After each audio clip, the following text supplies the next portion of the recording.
대학 꼭 가야 하는 건 아니지만 가야 한다면 저희 이쌤이 도와드리겠습니다. 안녕하세요. 입시 컨설턴트 이쌤입니다. 오늘 드디어 직업인 컨텐츠 이제 4번째 게스트를 모셔왔는데 간단하게 자기소개 한번 부탁드리겠습니다.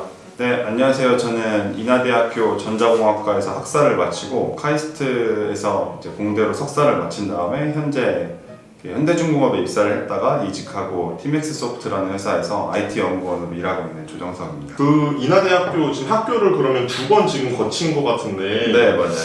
인하대학교 그럼 들어갔을 때는 전형이 어떤 전형으로 들어가셨죠? 저는 논술 일반 전형이었어요. 지금도 있는지 모르겠지만 그냥 논술만 쳐서 100% 논술로만 가는 그런 전형이었습니다. 그럼 따로 이제 뭐 공부는 네. 어떤 식으로 진행을 하시죠? 고등학교 때? 네.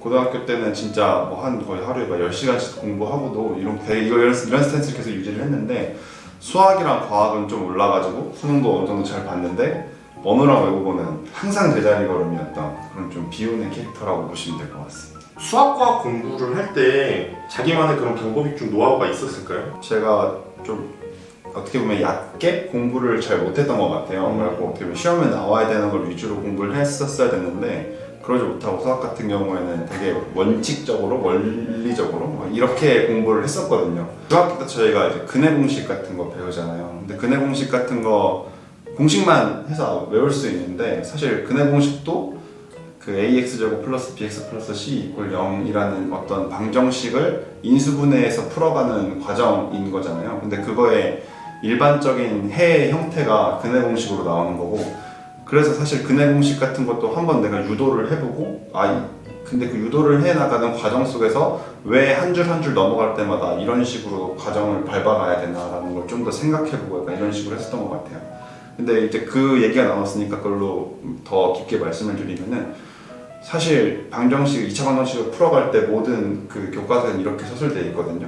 어떤 이제 방정식이 있을 때 그거를 인수분해를 해서 a, b 이꼴 0으로 만든 다음에 이 방정식이 해가 되려면은 a는 0이 돼야 되고 b는 0이 돼야 된다.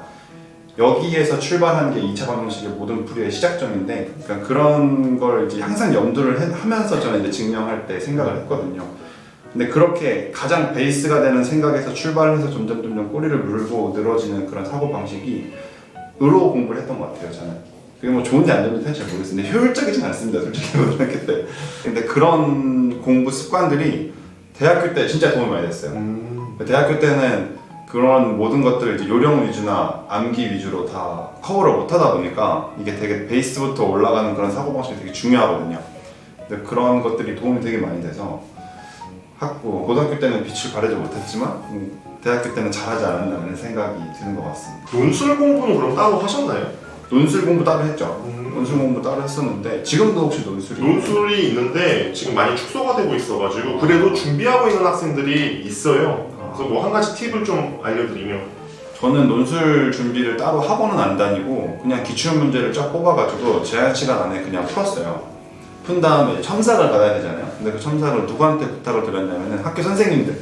예를 들어서 물리를 풀었다면 물리 선생님한테 부탁드리고 그 수학을 풀었다 그러면 수학 선생님한테 부탁드리고 이렇게 했는데 제가 학원 안 다녀서 비교는 못 해보겠지만 어떤 뭐라 그럴까 그런 논리적인 흐름으로 이제 글을 써내려가는 방식에 있어서 선생님들이 굉장히 조언을 많이 해주셔서 그래서 이제 2군데를 쓰고 2군데를 시험을 봤는데 2개 다 붙었던 것 같아요. 그런 식으로 공부를 해가지고. 어디 붙으셨어요? 저는 인하대랑 건대 붙었어요. 지난번 영상에서도 이제 인하대 출신 분께서 제 동기 이제 공학적으로는 인하대가 좀 더 우위에 있다 이렇게 판단을 하고 미래를 위해 그럼 만약에 다시 선택하게 되면 인하대 다시 선택하실 겁니까? 인하대 가야죠.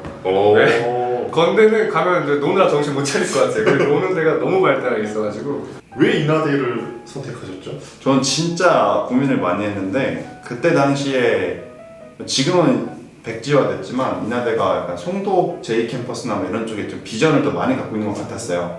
그리고 아무래도 공대 하면 이미지가 인하대가 더 좋았기 때문에 그래서 이제 부모님이랑 상의를 진짜 많이 하고 결정을 하게 됐죠. 이제 카이스트 얘기를 좀 하자면 네네.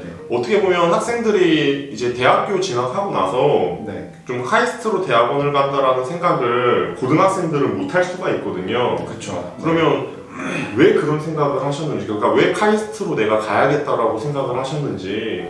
일단은 뭐 첫 번째 대학원을 왜 진학하게 됐는지 그걸 먼저 말씀을 드리면은 고등학교 3학년 때 담임 선생님이 그런 얘기를 되게 많이 해주셨거든요. 너네들이 학부를 마치고 그러니까 대학교를 졸업하고 나서 해야 되는 할 수 있는 일과 대학원을 가면서 이제 할 수 있는 일 그리고 배워야 되는 공부 배울 수 있는 공부에 대한 차이점을 되게 많이 설명을 해주셨어요.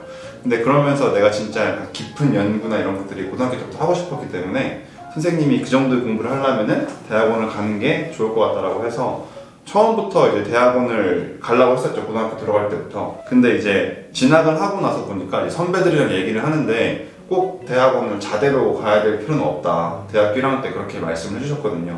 그리고 이제 카이스트를 생각한 이유가 일단은 우리나라뿐만 아니라 전 세계적으로 되게 높은 학교, 되게 좋은 학교잖아요. 그리고 거기에 이제 플러스로 학생들한테 장학금을 정말 많이 줘요. 그런 부분 때문에 정말 악착같이 공부해서 카이스트를 선택한 것도 굉장히 큰 포션을 차지하고 있습니다. 대학원 진학에 대해서는 아직 좀 생소하신 분들도 계실 거예요, 분명히. 그쵸. 그러면 대학원 진학을 꼭 해야 된다는 이유라든지 아니면은 대학원 진학을 했을 때 좀 장점들 좀 설명해 주실 수 있나요? 사실 제가 모든 케이스를 다 설명하기 힘들지만 공대에 국한돼서 말씀을 드리자면은 사실 대학원을 뭐 굳이 가야 뭐 좋은 일을 한다 뭐 이런 건 아니지만 대학원을 가면은 조금 더 직종 선택의 자유가 더 많은 것 같아요. 예를 들어서 아마 그때 기아자동차 편에서도 얘기를 들어서 알겠지만 우리나라 산업은 거의 이제 제조업에 많이 포커스가 이루어지다 보니까 제조업을 기준으로 말씀드리면은 공대생들이 갈 수 있는 건 보통 이제 공정관리직 쪽이나 아니면 설계직 아니면 이제 연구직 이렇게 세 개로 대충 압축된단 말이에요. 근데 대학원을 가면은 연구직도 해볼 수 있고 설계직도 해볼 수 있고 약간 그런 좀 초이스가 많아져요. 근데 이제 그러려면은 근데 그렇다고 해서 또 돈을 더 많이 받는 것도 아니고 그냥 자기의 어떤 자아실현 같은 느낌이어서 뭐 좋다 나쁘다는 아닌 것 같아요. 그러면 그 카이스트 대학원에서는 정확히 어떤 공부를 하셨죠? 저는 이제 제가 전공한 분야는 약간 머신 비전이라고 그게 뭐 하는 거냐면은 예를 들어 공장에서 막 물건을 찍잖아요. 근데 그 불량품 같은 것들이 있을 거 아니에요? 근데 그런 것들 사람들이 예전에는 사람들이 다 보고 육안으로 이렇게 걸렀다면은 이제는 컴퓨터로 다 할 수 있으니까 컴퓨터로 하려면 어쨌든 카메라로 찍어야 되잖아요. 찍은 다음에 그 이미지를 보고 아 이거는 불량이다 아니다 약간 이런 선별하는 알고리즘을 이렇게 연구하는 그런 일들을 했었습니다. 그러면은 되게 프로그래밍이라든지 이런 부분에 좀 더 비중 있는 프로그래밍을 썼지만 이제 기본적으로 들어갔던 그런 공부 자체는 프로그래밍을 그렇게 깊게 쓰진 않았어요. 거기 다니는 학생들을 봤을 거 아니에요? 그쵸, 네 많이 봤죠. 학생들은 어땠어요? 카이스트 학생들은? 일단 카이스트 학부 출신의 학생들은 사실 뭐 다 그런 건 아니지만 똑똑한 건 진짜 똑똑한 건 사실인 것 같아요. 그러니까 저는 제가 스스로 머리 좋다라고 생각은 절대 안 하는데 근데 그 친구들도 본인이 머리 좋다라고 생각하지 않는 친구들도 있거든요. 근데 제가 봤을 땐 정말 머리가 좋습니다. 그거는 어쩔 수 없는 차이인 것 같아요. 지능지수가 진짜 높아요. 받아들이는 습득하는 속도도 되게 빠르고. 그럼 그 대학원 다니는 학생들의 학벌은? 되게 다양해요. 저희가 생각하기에는 지방대 4년제에서 온 학생들도 되게 많고 인턴이나 레지던트 거쳐서 오신 레지던트는 아니죠. 인턴만 이제 해가지고 그때 연구실에서 교수님과의 연구를 좀 어느 정도 진행을 한 다음에 오신 학생들도 있고 학벌은 되게 다양했던 것 같아요. 인문계열 학생들도 있나요? 저는 못 봤는데 있는 걸로 알고 있어요. 그러니까 실제로 저희 연구실에 이제 기계공학과 연구실이었는데 산업디자인과에서 온 그 학생도 있었거든요. 카이스트 산업디자인과. 근데 아마 그 학과가 공대로 분류되는지 어떤 쪽으로 분류되는지 정확히 잘 모르겠지만 그 일반 대학교에서도 카이스트가 아닌 다른 대학교에서도 문과 계열의 학생들이 오는 걸로 알고 있습니다. 지금 고등학생들 같은 경우 학교에서 이제 입시를 위해서 다양한 활동이 요구돼요. 네. 그러면 이제 어떻게 보면 좀 전문 분야에서 연구를 한 입장에서 그게 뭐 전기가 됐든 뭐 기계가 됐든 컴퓨터 쪽이 됐든 좀 도움이 될 만한 아이디어를 던져준다면, 그러니까 뭐 이런 활동을 고등학생 때 한번 찾아보거나 연구해보거나 하면 아무래도 좀 요즘 되게 트렌디하다 이런 부분 혹시 있을까요? 되게 좀 생각을 많이 하게 되는 질문인데 한 두 가지 정도가 있을 것 같아요. 하나는 이제 진짜 내가 손으로 뭘 만드는 걸 좋아한다는 사람들은 뭐 시중에 뭐 아두이노나 라즈베리 파이 같은 간단한 툴킷 같은 게 굉장히 많거든요. 그런 걸로 내가 이제 회로 구성도 좀 해보고 따라해보면서 좀 과학 상자 같은 느낌인데 거기에 프로그래밍도 가능하고 그리고 거기에 실제로 이제 내가 좀 수준 높은 프로그래밍도 해야 되고 사실은 그리고 그런 것들을 이제 할 수 있는 것들이 있고요. 그리고 실제로 제가 고등학생들을 최근에 만난 적이 있는데 그때 어떤 학생이 이제 아두이노를 이용했던 건지 라즈베리 파이를 이용했던 건지 잘 모르겠지만 그걸 이용해서 막 드론도 만든 학생도 봤어요.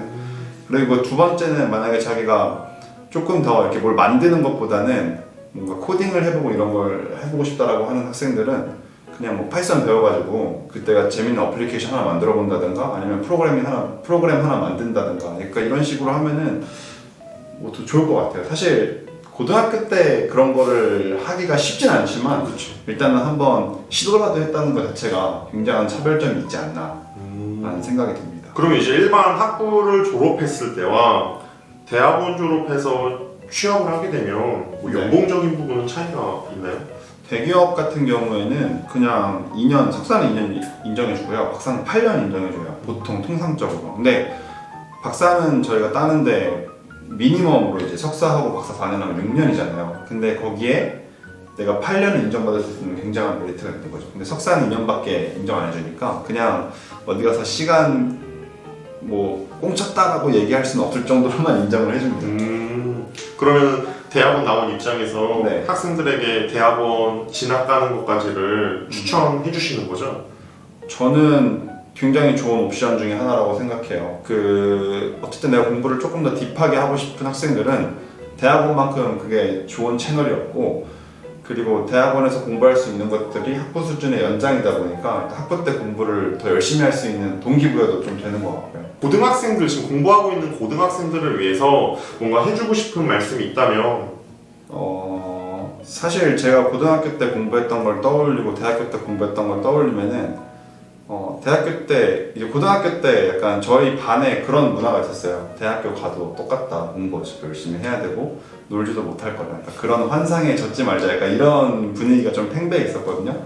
근데 아니나 다를까 대학교 가니까 정말 그렇더라고요. 공부할 게 너무 많아가지고 거의 주말 빼고는 항상 이제 막 10시까지 공부하고 12시까지 공부하고 그랬던 것 같아요. 방학 제외하고. 근데 이제 대학교 때는 방학이 기니까 조금 더 많이 쉴 수 있었겠지만 근데 제가 하고 싶은 얘기는 사실 고등학교 때 저도 공부 진짜 많이 했지만 고등학교 때 이제 공부 많이 해서 대학교라는 목표를 한번 성취하고 나면은 그 과정에서 내가 어떻게 보면은 문제 해결하는 그런 능력들이 생기잖아요. 근데 그런 게 진짜 중요한 것 같아요. 그래서 그 고등학교 때 막 조금 진짜 마지막 순간까지 진짜 결과가 어떻게 나올지 모르겠지만 놓지 마시고 계속 열심히 하고 그리고 그 결과에서 내가 갈 수 있는 최고의 선택을 한다면은 그때까지의 그 과정 속에서 내가 잃었던 그런 모든 경험들이 성적이 아니라 다른 것으로 언젠가 보상받을 수 있는 기회가 분명히 올 거라고 저는 생각을 합니다. 그래서 열심히 해야 돼요. 그게 제일 중요해요. 오늘 일단 영상은 여기까지 하고 여러분들 많이 유익하셨나요?